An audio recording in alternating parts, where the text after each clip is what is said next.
My guest today is songwriter and artist Anna Vaus. Anna was born and raised in Southern California. With a background surrounded by music, Anna attended Belmont University right here in Nashville, Tennessee, where she was the first recipient of the Miranda Lambert Women's Creators Fund. She signed her first publishing deal all before even graduating college. Anna is now signed with Big Machine Publishing and has songs recorded by Carly Pearce, Keith Urban, Maddie and Tay, and many more.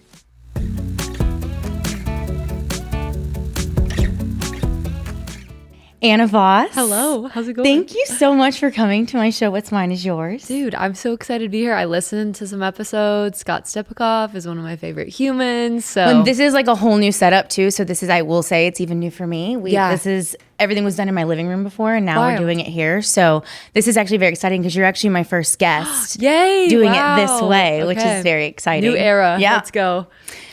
California girl. Yes, you too, right? Me too. Yeah. And you don't see it very often. At least, I mean, we all know a ton of people from California move here. Yes. But as an artist-wise, you don't see it too frequently. So it's very nice to be sitting with a fellow California girl. It really is. Have you found at all that it was a setback? I guess emotionally, yes. I think like in conversations with people, I guess in some ways, yeah. I feel like a lot of times when I first would tell people like, oh, I'm a country artist, but I'm from California. They're like, well, no, you're not. Like, that's not country. And I was like, well, actually, like, so much of California is really country. And it's the, like, to me, like the Western side of country, obviously. But yeah, I think for a minute I had a little bit of an identity crisis of like, well, am I country if I didn't grow up like on a farm or like, you know, in a small town, that kind of thing. But I've come to terms with that more. Yeah. I remember before I moved to Nashville too, I was doing stuff that was so not me just to try and fit like the square peg into the like the round hole into the like this round. What am I trying to say? You know what I'm saying? I get what you're not saying. being the square peg in the round hole. I was trying to be something that I totally wasn't. Same. And I do feel it's changed over the years, that it's far more accepted, but there's still that idea of like, if you don't have a twang, or I still feel that a little bit. Oh no, I definitely feel that too. And I think I was the same exact way. And I listened back through songs that I wrote, especially in those first few years. And I'm like, oh my God, like, that is scary. Yeah, I'm like, who is that? And like, where did her accent come from? But yeah, I think now like, I've spent a lot of time, shout out to therapy, just like reasoning with myself, like I can't be a good artist if I'm not like fully authentically myself. And to me, like I love Glenn Campbell and I love Joni Mitchell and Stevie Nicks, and like I can be my own lane of country, and it's okay if it doesn't have like those typical country isms to me. And I think my people pleaser has like shut up a little bit more, and it's been like, okay, well, if you don't like it, like there's some great artists out there that you're gonna love, but it's probably not me, and have a great time. No, absolutely. And I will say, even though it's gotten better over time, what I have found is, and maybe you've recognized it as an artist too, a lot of the audience is kind of wanting more of that traditional country back again. Yes. And great artists like Lainey Wilson and people are coming through, and now now I'm feeling almost back to square one again, where I'm like, it's odd. Yeah. It's really cool at the same time, because I love that side of country, and the writer in me loves that space. But yeah, it is kind of weird because it's like, oh, well, that is like the twang and like the all that stuff. But I feel like now music is wild because the like mini genres that exist, I feel like the opportunity is so much greater because of social media and Spotify and stuff, that my like naive hope is that there's space for us California girls. we'll make it. We'll be fine. Yeah. How long have you been in Nashville pursuing the singer, songwriter, artist journey? 10 years this week, which is crazy. Oh, well, happy anniversary. Thanks. Yeah. That's exciting. So like the whole idea of the 10-year town. Yeah, things are going to change for me. No, hopefully. But yeah, 10 years. I went to Belmont. So I moved when I was 17, and time has flown by. I feel like I was just saying to my boyfriend the other day, I'm like, it's so weird that we've been out of college longer than we were in college, because that felt like a lifetime. And I'm like, well, I'm still 12, so none of this even is like, the math ain't mathing.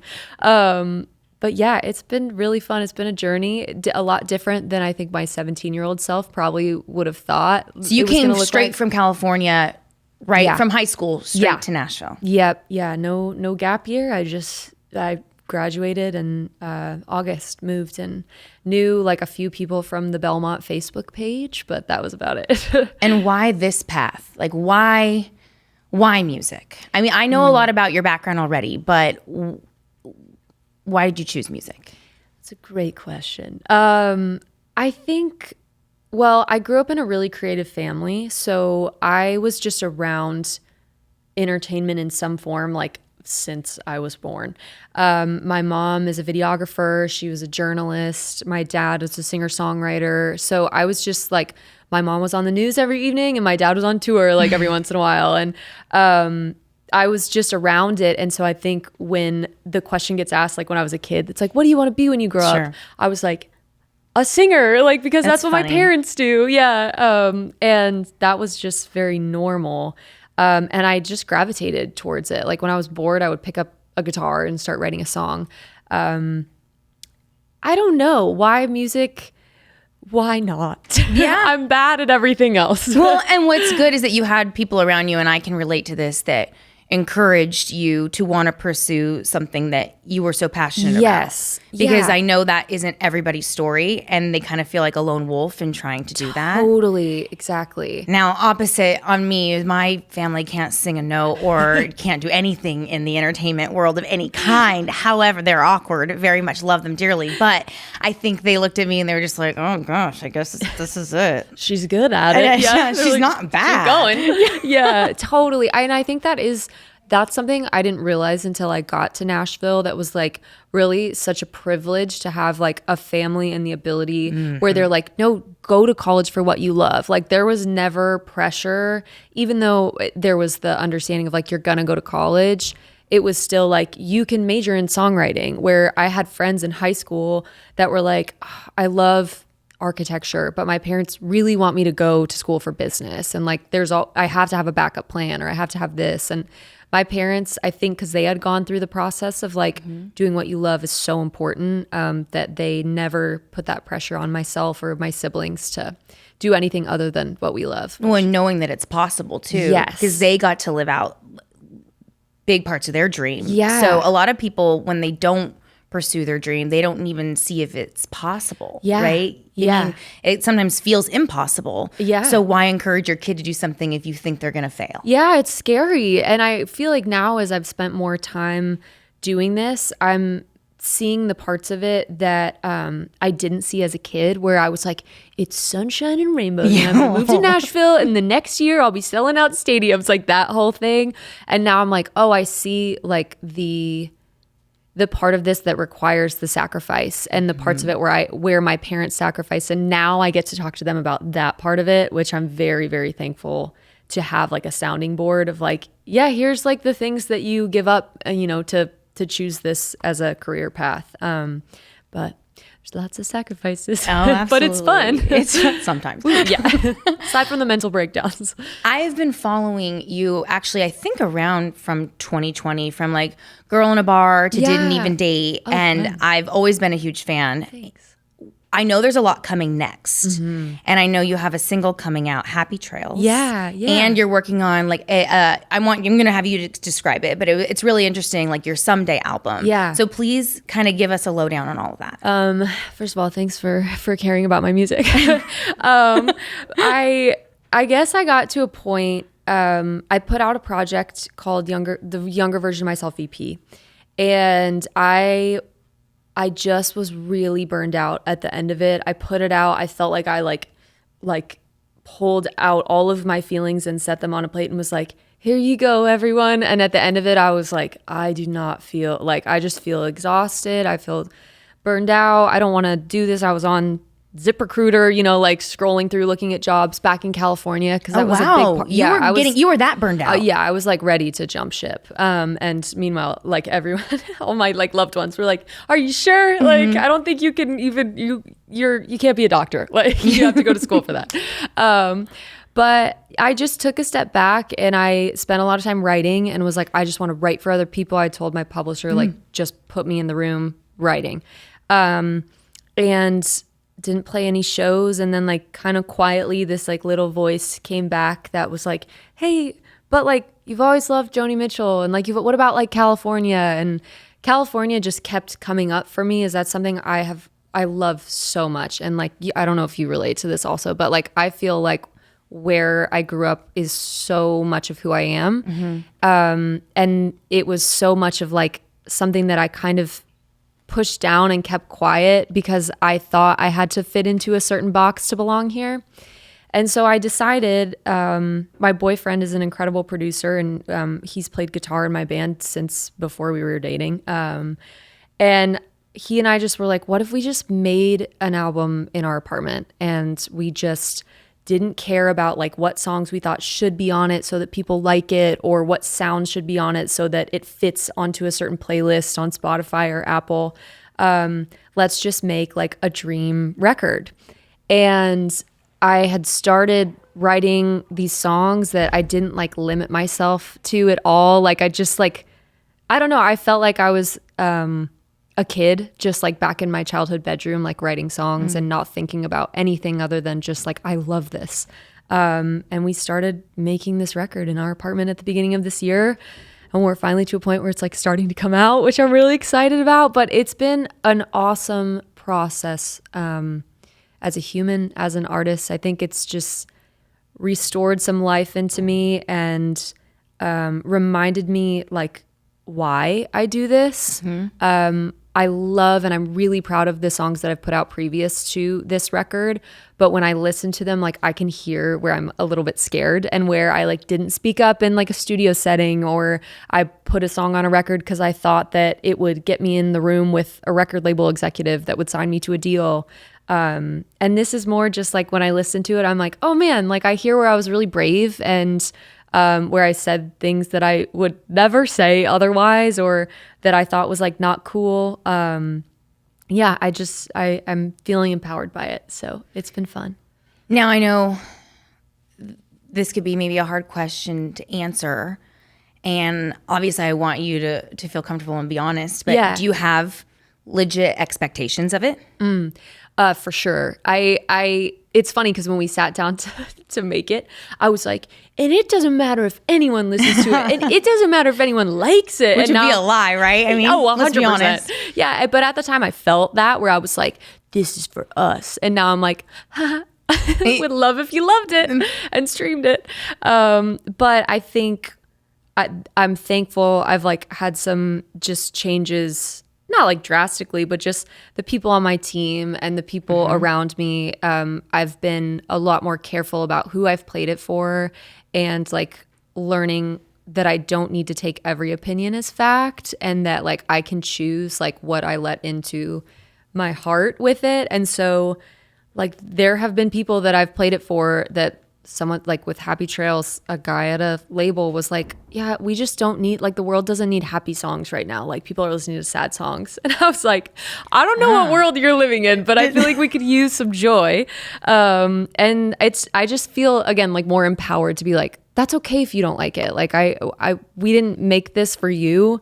And yeah, so we'll see how I feel when it comes out. But have you taken opinions from others? Yeah, I have. There was one song that I've always loved, and for some reason, Kevin, my boyfriend and producer, he and I, it was like a very like airy, breezy demo, and we were like, let's turn this thing up to 11 and make it a tempo and make it really rock. And it was my best friend's like favorite song of all the like ones in our pile, and I played it for my friend group, and they were like, we really like, we missed the old version. And we were like, okay, like I'm going to listen to that because I know how much you guys loved that song. And like, I trust that, like, and I trust you guys. And so we went back in and we re-recorded that one and kind of did it a very different way. But yeah, other than that, we've definitely listened to opinions, but a lot of them has been like, okay, thank you. Sure, with a grain of salt. Yeah. Well, and what's really important to remember, and I'm sure you understand this as being an artist, not just a songwriter, is that, I mean, it's kind of where I got the name of this podcast, What's Mine Is Yours. It's, you start with it being yours, right? But ultimately you want it to be other people's. Yes. And we have to remember that it is a job. Yes. And if we make stuff just for us, it becomes a hobby versus the job. Yeah, absolutely. And it's that weird like intersection of commerce and like art where it's like, yeah, well, if I want to keep doing this, like people do need to like it. And you know, they have to show up to the shows.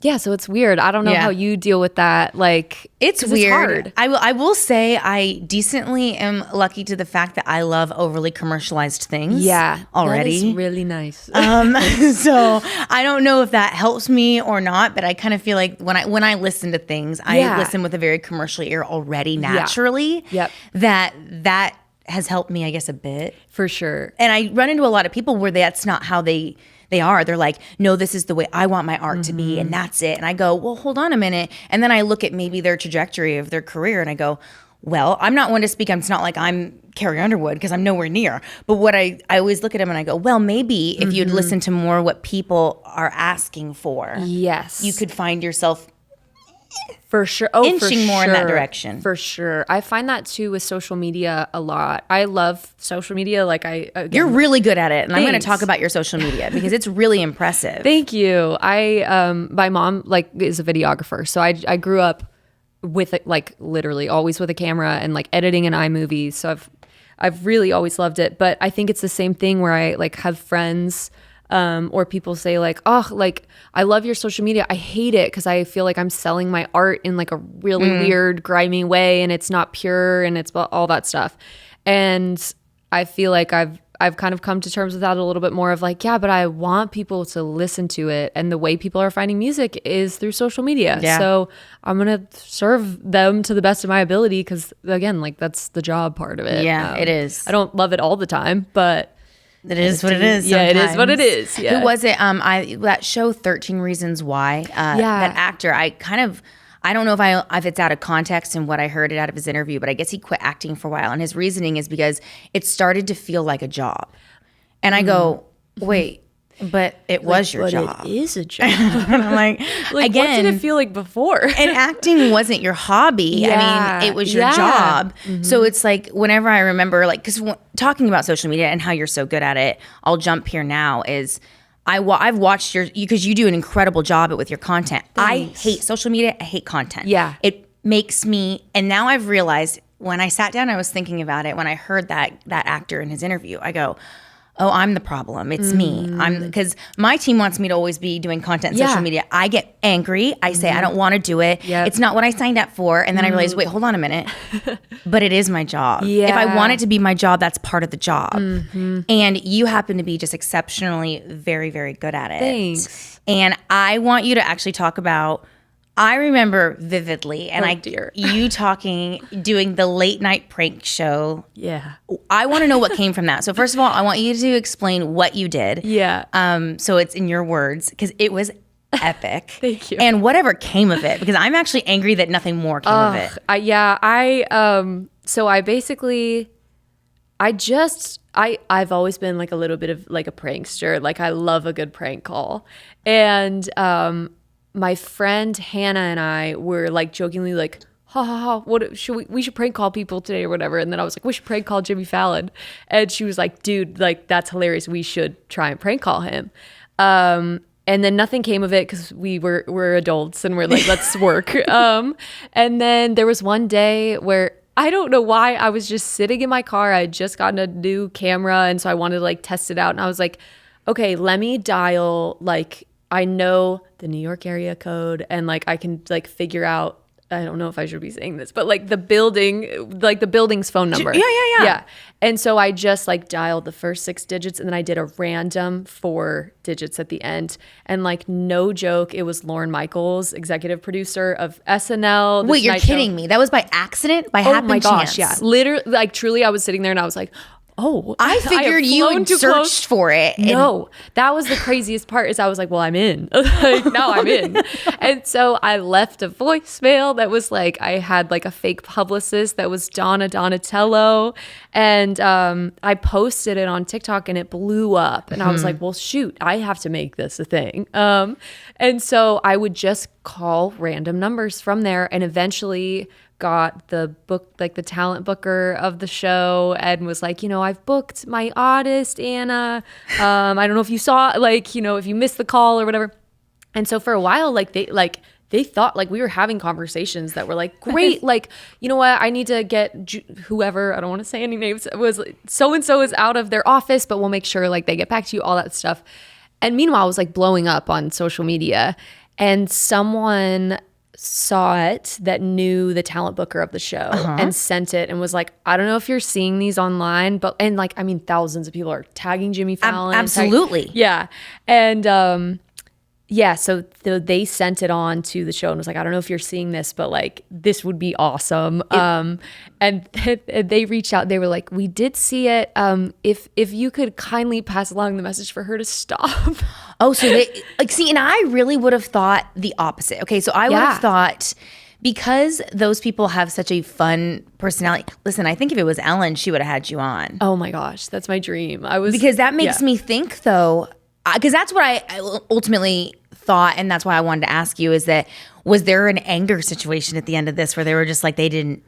Yeah, they were so respectful. Like they were like, hey, like, please don't. And then there was some fan, totally unrelated to me, sent like a severed finger to like the week that I was doing this. So they were like, everyone's just a little on edge right now, and like we're not really into the gimmicky thing. And I was like, wasn't my finger. Like I didn't do that.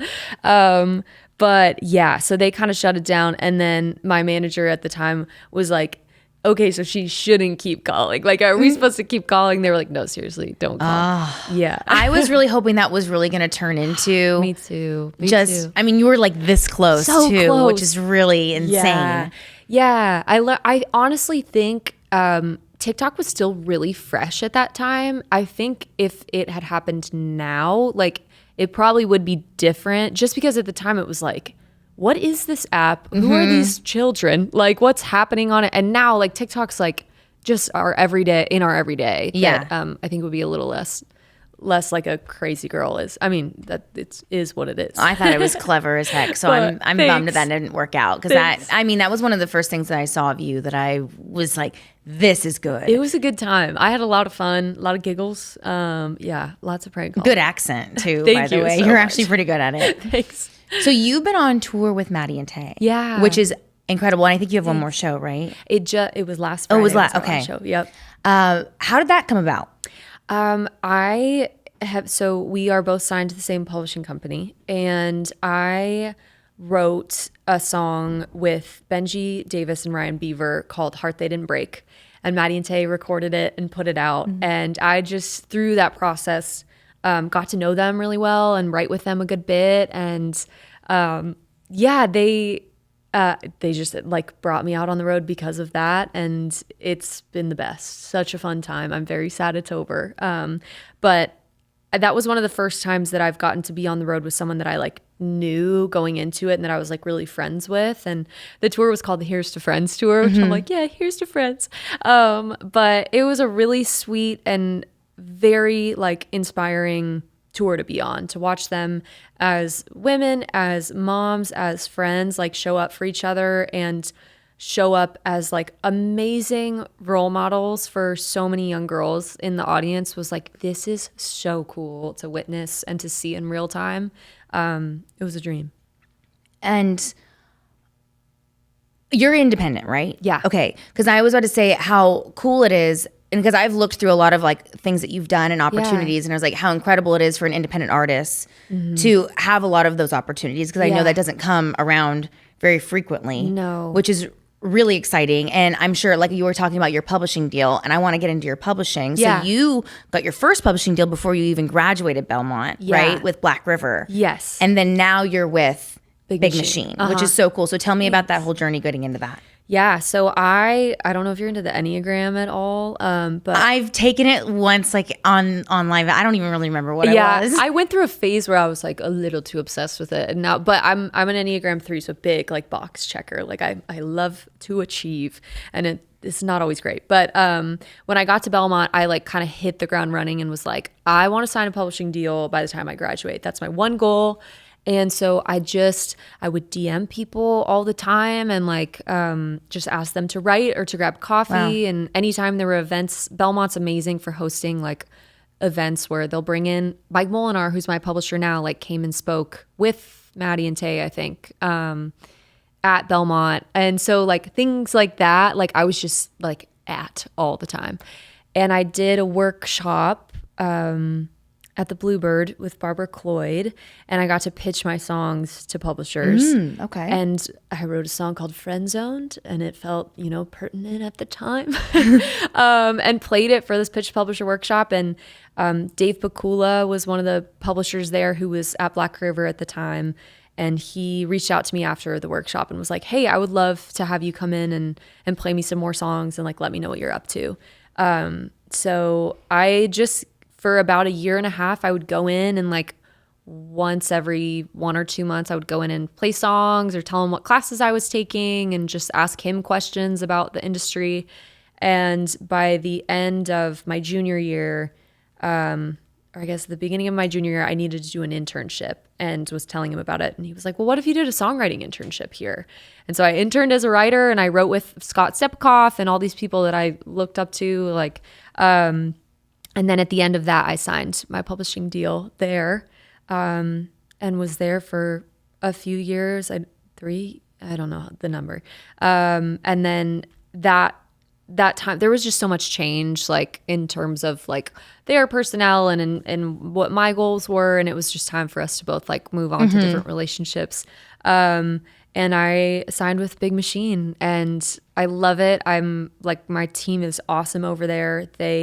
I met with them when I was first like shopping for deals, and didn't. And so to come back around and like sign with them a few years later has been really cool. And to get to work with their team, incredible roster, incredible like staff. So it kind of just shows you, if anyone's, listening or watching that wants to be in this business, how important like the idea of getting out there and networking is. Because when you tell your story, it just shows how you were always on the ground moving, like DMing people, showing up to shows. And I always say like life isn't going to come find you on your couch. Yes, especially so not here. Yeah, I love that. What is it like to shop for a deal? So what's great is you got into Black River, and that's kind of like your entry into like being able to getting to know a bigger circle of people. Yes. Your pool gets bigger of the people you know who hear you, all those kinds of things, which is very important because I guess you don't really just kind of land on Big Machine. You kind of, that's a little bit more of a harder jump. Yeah. So how did you go about when you realized, okay, I'm done, we're done here at Black River, we've kind of decided to part ways.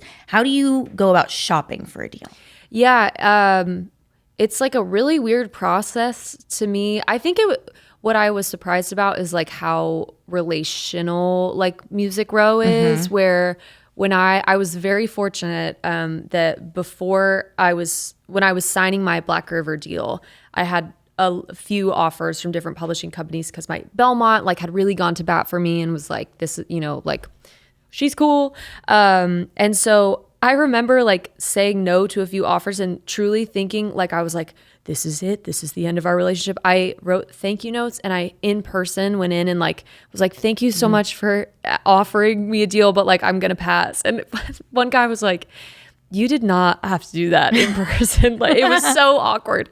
But I was so thankful I did that because as soon as I started writing at Black River, I was writing with all of these different publishers' writers and I was seeing them in the office all the time.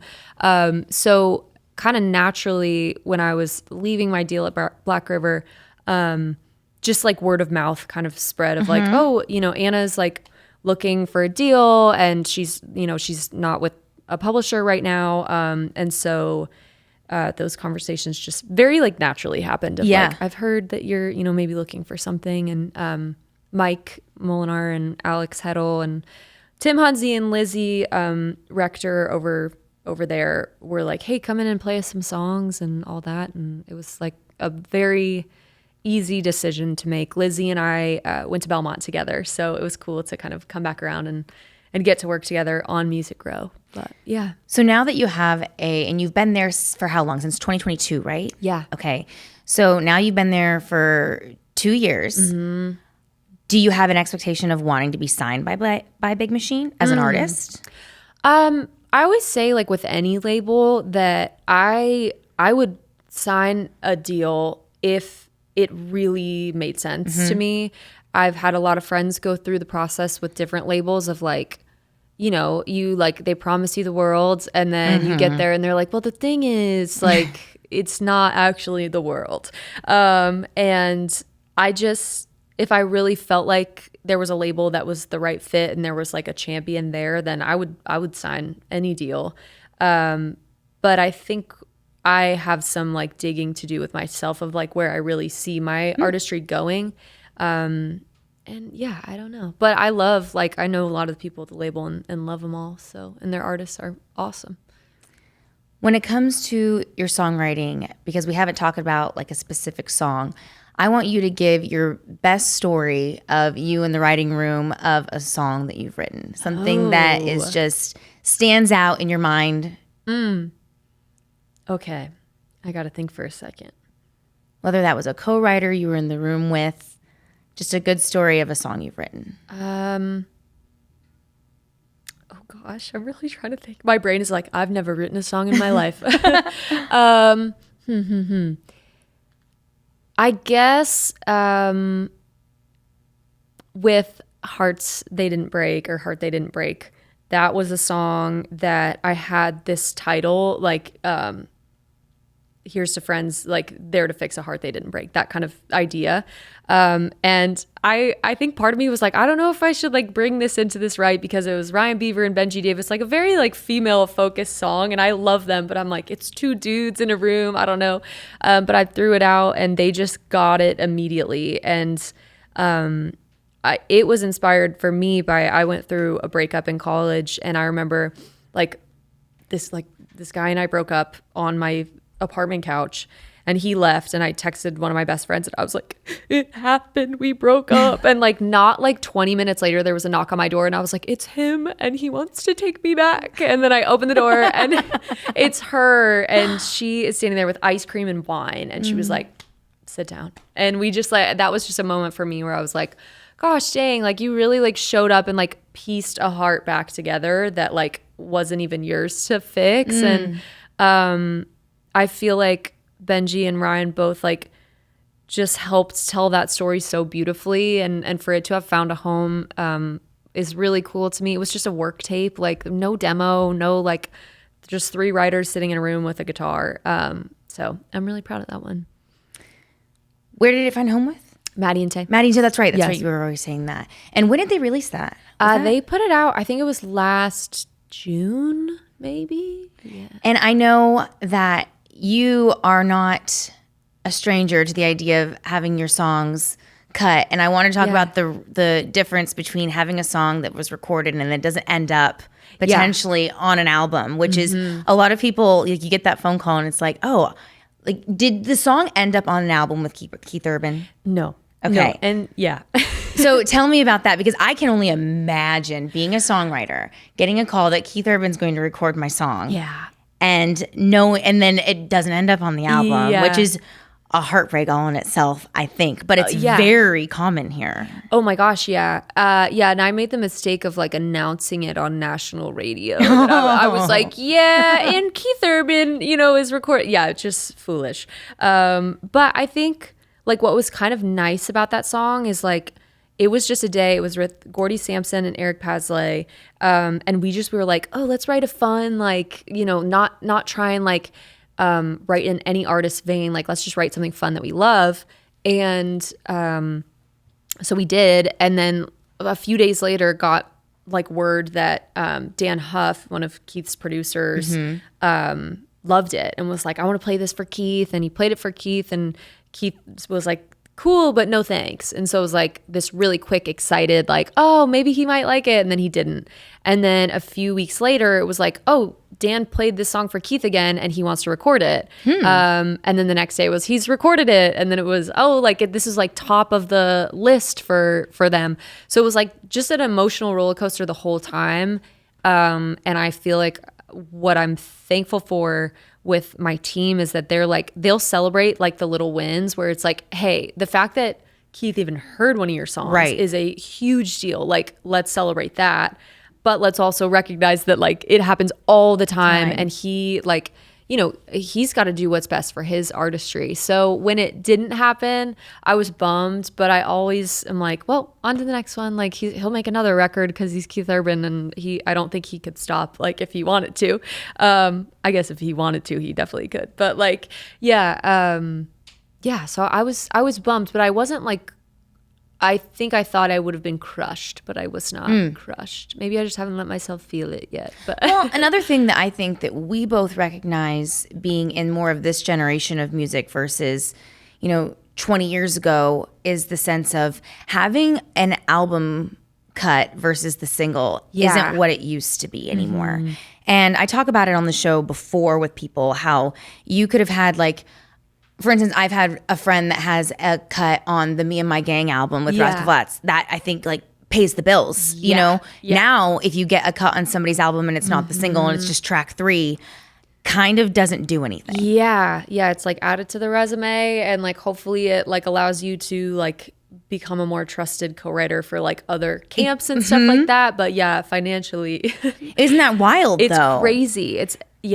It's funny because I feel like I'll talk to people that aren't in music at all and they're like, so is where do you drive a tour bus or like what is it? I'm like, no. Like, no. This is not like we're not in it for the money. But oh gosh, like not even remotely. No. And that part has like always kind of frustrated me too. And the way that music is put out, and I guess this is more about just the music industry in general, and not about you or I or anybody else specifically. But when it comes to music and how it's able to be listened to and purchased, I don't love it. And let me explain kind of what I mean is back in the day, we had to buy a full album to listen to every song. And now you can just cherry pick. Yep. And you can spend 15 seconds previewing a song. We're like, that one's not for me. Yeah. Or people judge it by how many of those little lines are next to the song of how popular it was. Yes. And then people don't buy the whole thing. I actually think we should go back to the idea that keep it on all the streaming sites, keep it on all of like the Apple situation, but make you have to buy the whole album. Yeah, that would be sick. Well, because I'm imagining even with your Someday album, you're telling a story. Yeah. And sometimes you have to listen to that consecutively from 1 to however long, track 1 to track 12. For sure. And it tells a story. And people used to really like that. People still like that with artists like Taylor Swift. But it's hard to do that as a newer artist. Yes. Because people just kind of pick around it. Absolutely. And they only want what they want. And I feel like people have so much less time. Like I find like I wish I could be like, I only listen to albums. But like I have my top 3 artists where like if they put out a record, I'm listening top to bottom in the first week, but like other than that, like I'm the problem, like and also though, I mean, because I know you're so good at like TikTok and things like that, but have you ever found that you think that the invention of these social sites and these things have created the lack of patience people have to listen to long anything longer than 15 seconds?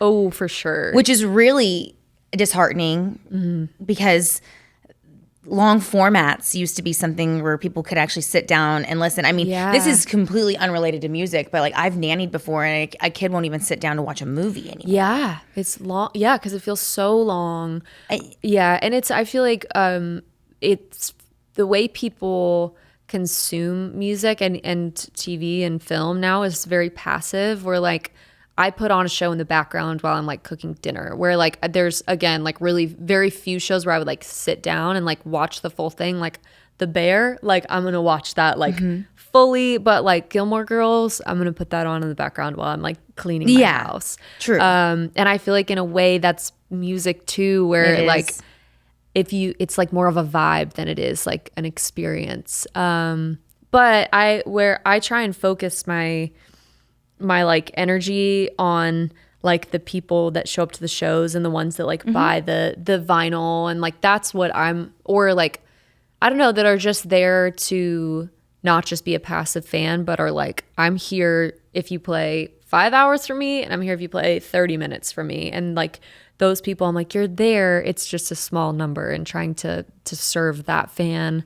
And then just like hope that the like tourists that want to come hang out in my little world for 2 minutes or like half a day, like they enjoy it, and then it goes on a playlist, who knows. But it is weird. It's really weird. And I will say with you, it's really inspiring to watch, because I kind of think that you do take your career kind of by the reins yourself. You take a lot of control, which I'm very inspired by. Like in 2020, I know you did the Girl in a Backyard tour. Yeah. And I'll let you explain that. But it also, like, just by you going out and doing your own album the way you want to do it. Is this a product of being, because I know I would only ask you questions that I would ask myself. Yeah. Of being frustrated in the sense of that things haven't gone the way you've wanted, so I'm just going to take it by my hands because I want, like, I know expectation versus reality hits us hard in this town. And the idea of, say, you not going on a tour, opening for a bigger act, and you've put in all of this time in this work, you put out project after project. And the level of frustration where you finally go, I'm just going to be the girl in a backyard doing my own tour. I'm going to create my own album because at this point, I have no one to lean on but myself. Yeah, I think, so the backyard tour started because it was during COVID. It was kind of on like the back end of COVID. And I was at a point where I was putting out like my first project in a while, and I had like fans that were showing up on TikTok and Instagram and all these places, and I was like, well, shoot, like the venues aren't open. I can't go and like play shows for these people, but I can show up in their backyard. And honestly, that sounds kind of fun. And so truly, I mean, it was like a Google form that people submitted, and I got in my RAV4 with Kevin, and we would roll up to these places in a t-shirt and shorts, set up all the gear, set up like a merch table, and then be like, we'll be right back, and then come back and in our show clothes and play a show and get to know these people. And it was so fun. It was so much work, but it was just like the coolest way to like genuinely connect with fans. And I think since then, it's really showed me the power of like fan first, and that I don't tend to lean towards like I wish I had the commercial sensibilities, but to me, I'm like, well, I just want to like serve the people that want to show up. And so I think there's been opportunities that like I just how do I say it? I guess, yeah, a little bit. It's come from a little bit of frustration, but more just like I've always been a DIY girl, and I have always like, if I want something, I'm going to do it in a way that's maybe not conventional because it's the only way to do it. And so that's strangely like how my career has been a lot of the time, because I'm just like, oh, well, if it's going to take 2 years to like make a record, find the right like label partner, do all that stuff, like I'm just going to go and like do it myself as best I can, because I don't really want to wait for like a system to tell me what to do. When I just like the thing that I love is very important to me. So yeah, I guess that's a perfect transition into where do you consider yourself in your music career right now? Ooh, like, I hate to say position wise, because that's not fair to judge someone level of like, 'cause success is different to everybody, for sure. But where do you consider yourself in your journey on like in the music career? I feel like such a baby. In like all of my life, I feel like I'm 12, but I think like, I guess I would have said up until last year, like, oh, I'm so at the beginning. Like I feel like forever at the beginning of it. And I like there was a person that would always say to me when I would put out a record, like, oh, well, here's step one, here we go, finally at the starting line. And I'm like, what? Like I've been here for 7 years. Like I've been running for so long. But I think now like my goals have really shifted, and I was talking about this with my mom the other day of like, I turned 27 and I just like slowly have been shedding this need to like play an arena by the time I'm 30 or like sign a deal by the time I'm 25. Like I just have been like, well, if I love it today, that's awesome. And like I can have the things that I want to accomplish, but I feel a lot more focused on like the purpose rather than the goal. And that's been really, really helpful for my mental health. So I feel at the beginning still, but I don't know. At the same time, I'm like, I don't know, at the beginning. No, I can relate to that. Would you say that you are currently doing exactly what makes you happy? The majority of the time, yes. I definitely have days where I am like, what am I doing? Because there are great days, like something one of my professors, Drew Ramsey, would always say, and I truly like, I need to write this down and put it on my wall somewhere. He's like, if you're having a great day, wait 24 hours. If you're having a terrible day, wait 24 hours. Like it just, our job changes so much. For the most part, I think I really, really enjoy it. I'm learning more and more what parts of it I do enjoy and what parts are not so much for me, that I can be better about like handing off to other people. Cause I think like being an independent artist, like you do have to do everything. And to recognize for me, I'm like, I don't love talking about like the release strategy. Like that part of it is not for me. Like I'm going to pass that along to my manager because she loves that part of it. So yeah, just deciding like trying to make it more of what I love, even when it's hard. No, absolutely. And again, like I said, I wouldn't ask you anything that I wouldn't ask myself. So I ask myself this all the time, and it's nice. I rarely sit down with another female artist. Yeah, this is lovely. So for me, like, and now I don't consider myself like this, but I'm going to say it to you, and this is a compliment. I hear your name a lot in town. I think you are very well known in Nashville. Why do you think it's not everywhere else? Like, what do you think is standing in between Nashville and the rest of the world? Yeah. Great question. I don't know. I think when I listen to some of my music, I think that I know, like, personally, I've been a little bit confused of like where my music lives. And so when I first got to Nashville, I was like, it is country and it fits in country and that's all that it is. And if I got put on a country playlist, like people are probably skipping that because they're like, this does not sound like everything else on this playlist. And this is not what I came to this playlist for. Okay. Where I think I was like, the optimist in me was like, well, but they'll listen to it and it'll be different and they'll like it. And like, surely some people did think that. But I think that like, I've just been a little bit like, I don't know what I want. And so that's made it hard for people to come along and like want to help me get there. I also, hindsight, I'm a Christian and a believer, and I very much believe in like everything happens for a reason. And when I look back at certain parts of this career, I remember, being so torn up about like not having a record deal. Like that was a really hard thing for me for a while.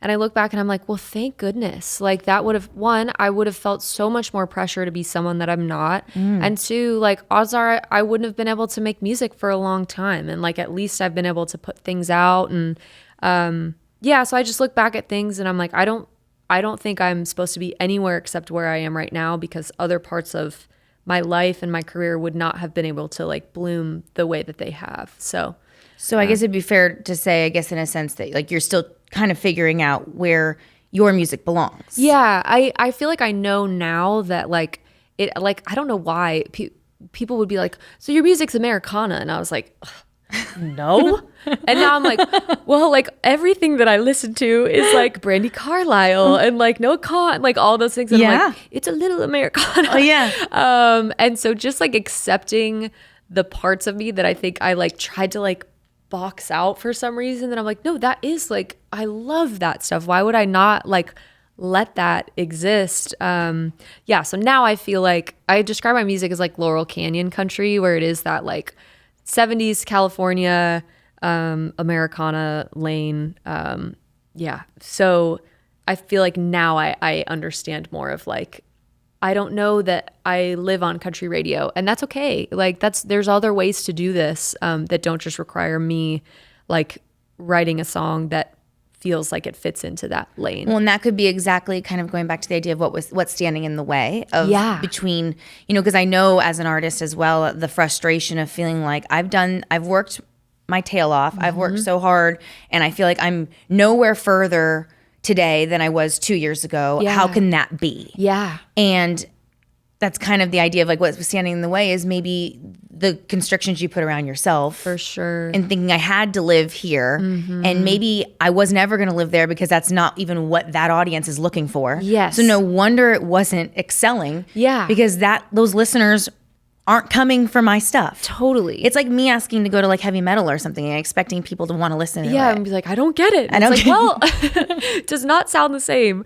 Yeah, it's a really like interesting thing to like try and figure out, because it's always changing too. And I think I also thought that it was going to be a very like linear like process of like, okay, well this happens and then things get bigger, and then this happens and things get bigger. And it's so not like, it's way more like this of like you have a moment and everyone's excited, and then the moment like goes away, and like you go back into creation mode, and just kind of being able to see more of the process for what it is rather than what I think it should be has been like really good for me, and probably for all my friends and family that deal with my phone Well, I was calls. about to say how many times, because again, you have an incredible resume of things that you have been able to accomplish and doors that have been open for you. Have there been many times, or one time at least, where a moment and a great opportunity happened where you thought this is it and it didn't? Yeah, my boyfriend Kevin gives me a hard time. He's like, your expectations are so high. And I'm like, but that's what makes me like sit down every day and like write a song, is because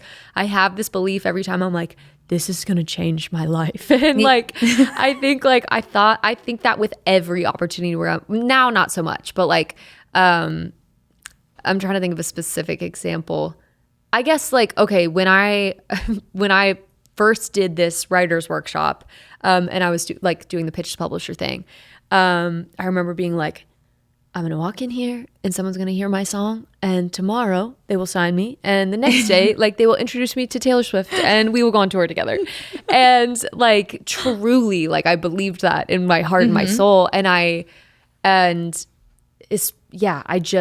put a lot of pressure on myself in those situations. But now I'm like, gosh, like I'm going to take the excitement. Like if someone sees a show and they're like, how can I help you? What can I do? We need to get you in this room.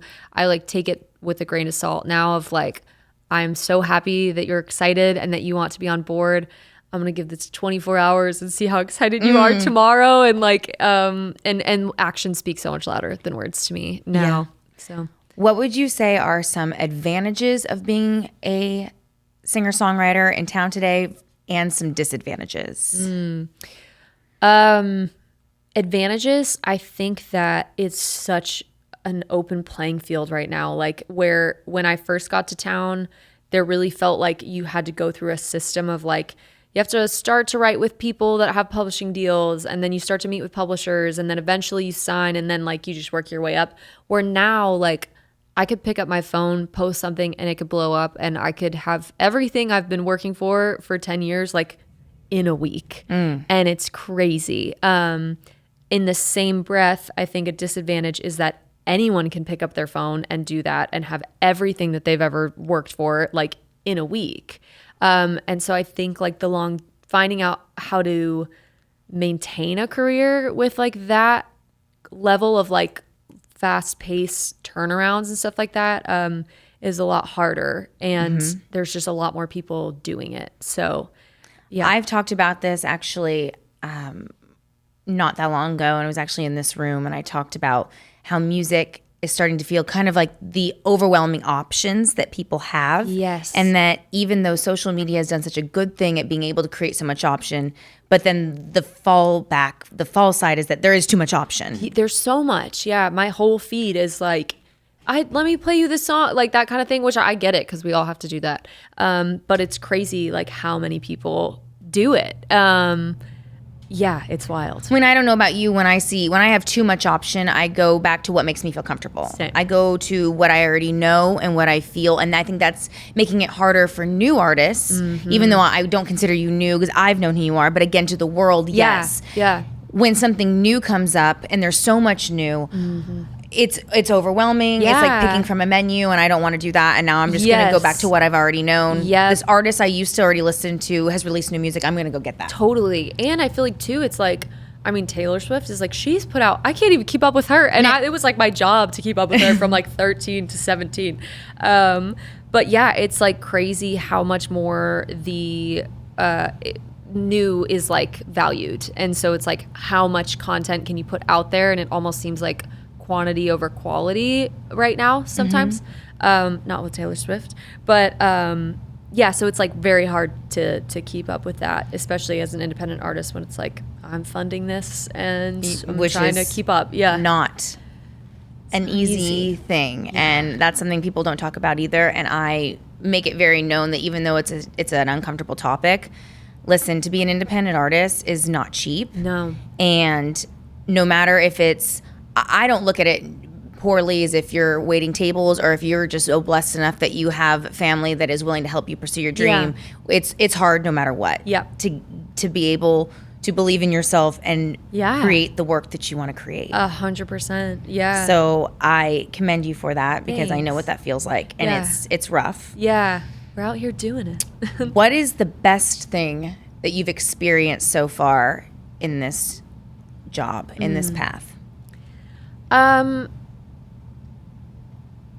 think I always thought it would be like the really shiny things. Like I remember so badly like being like, I can't wait to make a music video with like a whole crew and like the biggest cameras you've ever seen and the little track thing where it moves, like all that stuff and the glam and all that.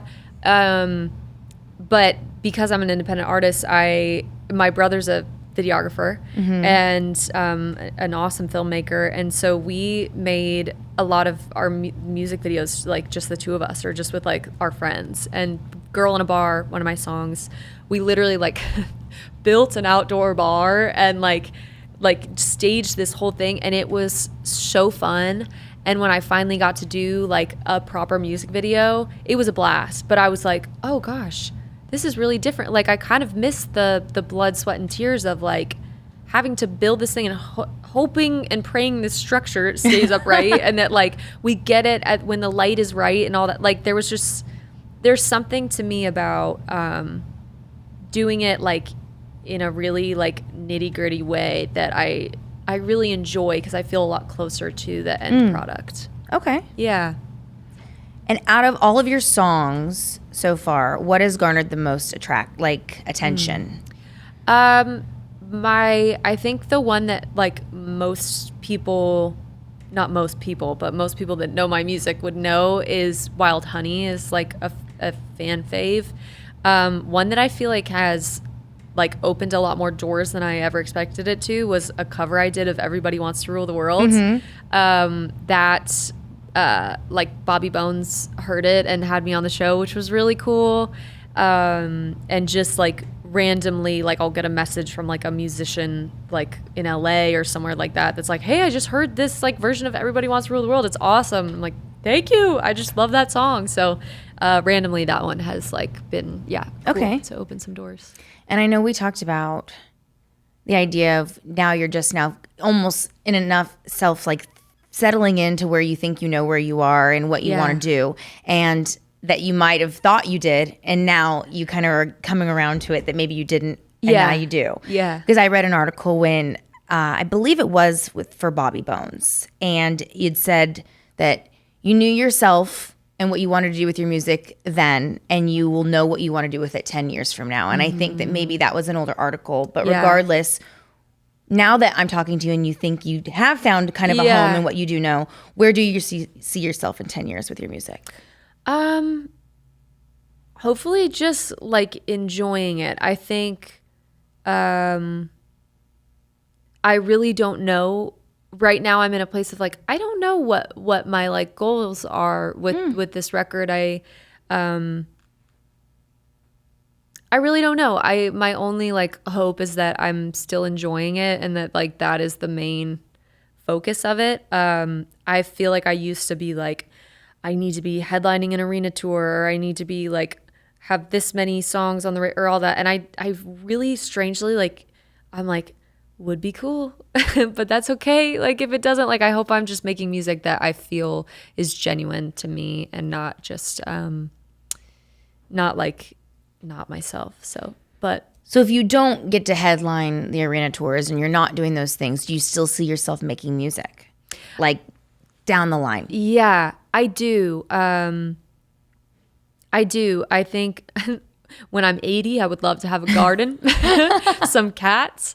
But until then, like I really do. I love music so much. And I think just to right now in this moment, I have a team of people around me, and I feel like I have fans that listen to my music that like they just like they understand what I love and I think what is unique about me, and they don't want me to change that. And so like if that is like what I have 10 years from now, 20 years from now, like that's awesome. Whatever that looks like, if it's a backyard, you know, I would love if it was an arena and not a backyard. But yeah, I'm kind of just like it'll take me where it's supposed to take me, and we'll see what happens. And a new thing that I want to start doing is, because basically this is more songwriter focused on the show. That's you have to be a songwriter to be on the show. Yeah. So I want to end every episode with asking the guest I have on the couch now, what should I ask my next guest? I could ask, it could be someone who's had 10 number ones, no number ones yet, could be an artist, could be just a songwriter. What should I ask my next guest? Okay. I feel like you should ask what their favorite lyric of all time, like not one that they've written, like what's their favorite lyric of all time in another song that's not theirs. Yes. Okay. Yeah. Well, I'll be listening because now I want to know. Okay. Well, it'll be sooner than you think. So, thank you, Anna Vaus, so much for coming to be on What's Mine Is Yours. It's been really, really lovely to meet you. This was so fun. And another California girl and another artist and independent artist. I love it. Keep on keeping on, and tell everybody where the new music is going to be and what's it going to be called. It is going to be everywhere. Yeah, it's the first song coming out is called Happy Trails, and the record will be out early next year, but you can find it on literally everywhere. It's sickening. But Anna Vaus is where you'll find it. Well, thank you so much, Anna. Thanks. So my final thoughts on this interview with Anna, she was incredible. I loved sitting down with Anna. First of all, we're both fellow California girls, and you, like I said in the interview, you don't really see that too much in this town, being an artist, that is. And so that was really, really nice. I found it quite interesting that she said that people aren't looking for happy songs right now, and they're looking for sad. Now, here's the thing on that. I love a good sad song. Those are my favorite things to sing. That's my favorite thing to record. That's my favorite thing to listen to. So maybe labels are finally catching up with what I guess the audience is always looking for. Because I find when I talk to people, most people are looking for heartbreak things. I think we just like to feel miserable half of the time. I look at my music list and it's always sad stuff versus happy. So I wonder if they're just now finally listening, and that's what people are looking for. We as artists are always told we need tempo, we need happy, we need party, and now I kind of feel like maybe something's coming back around, which I find quite interesting. I do think sitting down with Anna, because she is an artist, she's good at being interviewed, and I get this because I'm an artist myself, so I know kind of where to keep the lines blurred and where to elaborate. And I've always found that sitting down with people who aren't artists, I get more out of them because they're not coached on potentially how to speak, what to say. And I think it's just ingrained in us artists. So I know talking with Anna about like her future or where she is in the music business, I know there has to be a level of frustration, sadness, disappointment, because we all feel that. And this is the time where in these shows and in this podcast, I want people to be able to express that. I want people to say, hey, I'm really bummed out that I've been busting my butt this long and I'm not further along. And I understand the everything happens for a reason phrase, but in my opinion, it's like, but sometimes it just sucks and it's okay to say. And I also know that there's so much more that goes on behind the scenes when it comes to getting that deal or getting to know somebody and shaking hands with that person and them opening that door for you. And when I talked to her about if her music, what was standing in between her and her music and popularity of her and her music. And in my opinion, and I think she said it, which was wonderful, is that she didn't think it maybe found its home yet. And that's okay to say. And now that she has found its home, I think it's going to have so much more success because now she knows the audience that she's looking for, which is probably the most crucial thing ever. So when I had read that article about her a few years back where she said, I know exactly who I am and I know where I'm going to be 10 years from now, I think it's so easy to say that in the moment because it sounds good, but really what self-discovery was, she didn't know who she really was and where she was going. And I think as artists, we are always changing. We're always having new work put out, and self-discovery is perfect in realizing that maybe what we thought we were not. And I think that was very important, and I'm so glad that she talked about that. Lastly, I think it was so funny about the prank phone calls that I followed her about when calling Jimmy Fallon in the late night shows. I'm just shocked it didn't work. So I would like her to do that again. I think that there's something behind that, and it's too bad that they treated it the way they did because I thought that was such a clever marketing move. And if anything, you have to respect the hustle of that. And that is one thing that stands out above Anna, above all, even though this was my first time meeting her in person, is I've noticed how hard she works. She is constantly making content. She's constantly kind of pulling her own career by the reins, which I mentioned to her earlier, which is not like a lot of other artists. A lot of artists kind of wait for someone to say jump or tell them exactly the directions of where to go. I know I'm guilty of that a lot of the time because I'm not well-versed in every aspect of this business. So I do wait for people that I trust to kind of tell me where to go and what next moves to make. She doesn't. She really does take control of her artistry and her work, and I'm very, very impressed by that. And I think that alone will take her further. I just hope that she finds the right circle of her to be in, because I think that's what's standing in the way is her audience versus her music and where she needs to land. But overall, I think it was a great interview. I loved sitting down with her. I think she was an absolute joy, and I hope the very best for her in her career.